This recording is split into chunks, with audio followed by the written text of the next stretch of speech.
මේ හැම දෙයක් පිටිපස්සෙම ඔබම ඇත්තටම ජේසුව විශ්වාස කරනවද?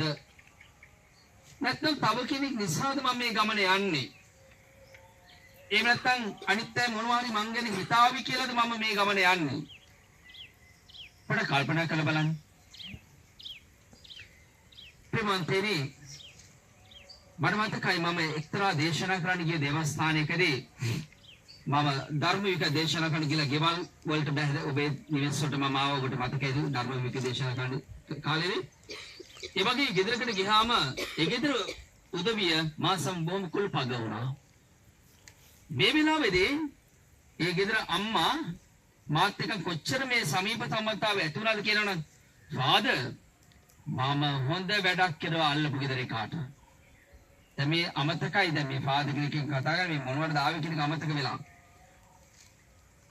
හැමදාම මට එහෙම බලනවා මෙහෙම බලනවා මට අරියාදු කරනවා.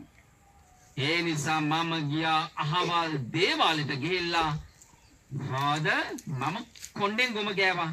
මුන්ට මේ දේ සිදු වෙන්නට කියලා. කොයි දේද කියලා ඉතින් ඔබ හිතා ගන්නකො. එකපාරට මම මෙහෙම කළ බැලුවා කාන්තාවද බලපු ගමන්ම එයා සී කල්පනාවට ආවා. අනිත් සමාවෙන්න ෆාදර් කිව්වා. මම කොහේ නේද? ප්‍රශ්න කරගන්න එපා. දැන් බලන්න මොකද්ද මේ කිව්වේ? ඒට අමතකුණා මේ ෆාදර් කෙනෙක් ඇවිල්ලා දෙන්නේ ෆාදර් කෙනෙක් කතා කරන්න කියලා. හැබැයි ඇයි මොනවද කිව්වේ? කොණ්ඩෙන් ගොම ගෑව කිව්ව අහවල් දේවාලෙට ගිහිල්ලා. හැටි ගෑවිලාම ඵලයන් කියලා. මට කියන්න හිතුණා කොණ්ඩෙන් නෙමෙයි දිවෙන් ගොම ගෑවනම් හරියටම හරියනවා කියලා. දිවෙන් ගාලා බලන්නකෝ ඕනනම්. එහෙම මොනවා කේස් එකකින් දිවෙන් ගාලා බලන්න. හරියටම හරි 100ක් හරි. ප්‍රේමන්ත අපි කොහෙද ඉන්නේ? අපේ විශ්වාසය කොහෙද? මොකද වෙලා තිබෙන්නේ අපේ විශ්වාසයට? අපි පල්ලිය එනවා අනිත් පැත්තෙන් දුවනවා කොහෙද? යන්න ඕන තැන. මම මේ අම්පාර මේසම බාරගත්තට පස්සේ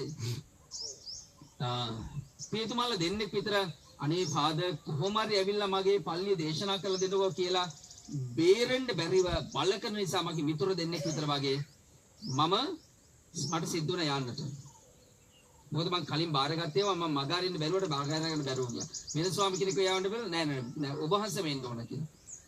එක දේවස්ථානයකට මම ගියා.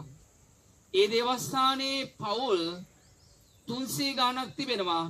ඒ 300 ගාණෙන් මම හිතන්නේ පවුල් 10ක්වත් නෑ දේවාලයට නොවන කට්ටිය. අනිත් සියලුම දෙනා දේවාල වලට යනවා. හේතු කීපයක් ඇතුළු. එකක් තමන්ගේ රැකියාව, දීවර රැකියාව කර ගැනීමට.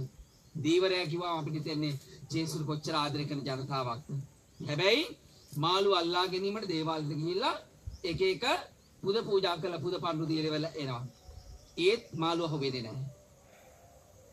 මේ විදිහට මේ මිනිස්සුන්ගේ ජීවිත විවෘත කරා මාත් එක්ක ගොඩක් අය කතා කිව්වා.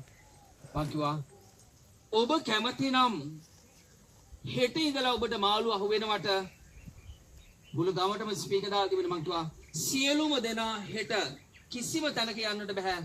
පල්ලියට එන්නට ඕන. හොඳ පාපුච්චාරණය කරගන්නට ඕන.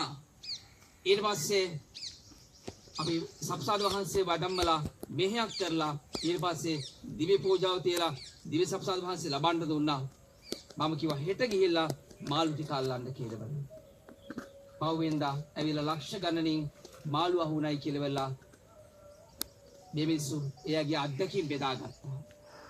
දැන් බලන්න අපි ජේසුව අතහැරලා ලෝකයේ තුල යනකොට ගමන් කරනකොට විවිධ දෙවි දේවතාවුන් පිටිපස්සේ ගමන් කරනකොට ඒ අත්දැකීමෙන් පිටට යනකොට ජේසු කියන අත්දැකීමෙන් පිටට යනකොට අපිට අපේ ජීවිතයේ සාර්ථකත්වයට වඩා මොනවද අපිට හිමි වෙන්නේ?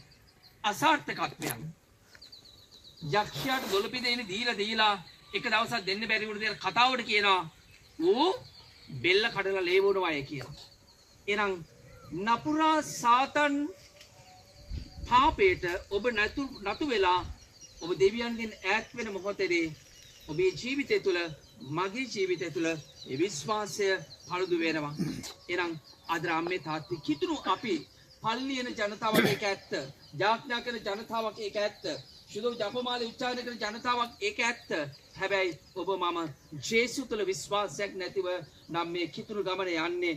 අපි හැම කෙනෙක්ම ස්වාමින් වහන්සේගේ මේ තුන්වෙනි වැටීම තුළ අපේ ජීවිතේ විශ්වාසයේ ඇද වැටීම පිළිබඳව මෙනෙහි කරමින් මුසු කරමින් භාවනා කරමින් අපිට අපගේ විශ්වාසය තුළ නැවත පිහිටන්නට අවශ්‍ය බලය ශක්තිය ධෛර්යය ලබා දෙන ස්වාමිනේ කියලා ඉල්ලා අපි යාඥා කරමු.